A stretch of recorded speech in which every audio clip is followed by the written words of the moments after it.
1992ல பிறந்தவங்க சொல்ற வாக்க காப்பாத்தணும் அப்படின்னு நெனைப்பாங்க. அது சின்ன விஷயமா இருக்கட்டும், பெரிய விஷயமா இருக்கட்டும்.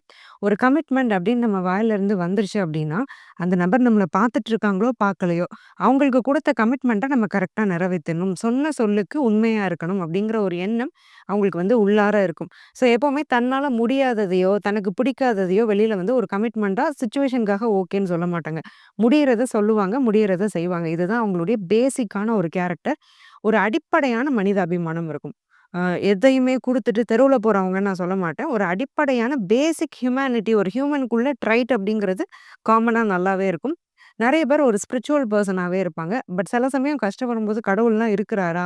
உனக்கு நான் அன்னைக்கு நான் இப்படிலாம் செஞ்சேனே, உன்ன நான் அவ்ளோ கும்பிட்டேனே, என்ன நீ இப்படி பண்ணிட்டியேன்னு சில சமயம் கடவுளையும் கொஸ்டின் பண்ணிருவாங்க. ஸோ அந்த ஸ்பிரிச்சுவல் தாட்ஸும் ஸ்ட்ராங்கா இருக்கும். ஒரு மோசமான ஒரு சூழ்நிலைய வாழ்க்கையில இவங்க சந்திக்கும்போது கடவுளையும் கொஸ்டின் பண்ணிருவாங்க. ஸோ அந்த ஒரு மென்டாலிட்டி அப்படிங்கிறதுமே இருக்கும். ராகுவுக்கு குரு பார்வை இருக்கிறதுனால கொஞ்சம் சீக்கிரம் முன்னேறணும், சீக்கிரமா சம்பாதிக்கணும் இந்த மாதிரியான எண்ணங்கள்லாம் வரும். ராகுவுக்கு குரு பார்வை இருக்கிறதுனால இன்னொரு விஷயம் இல்லீகலான விஷயங்கள் இவங்களுக்கு பிடிக்காது.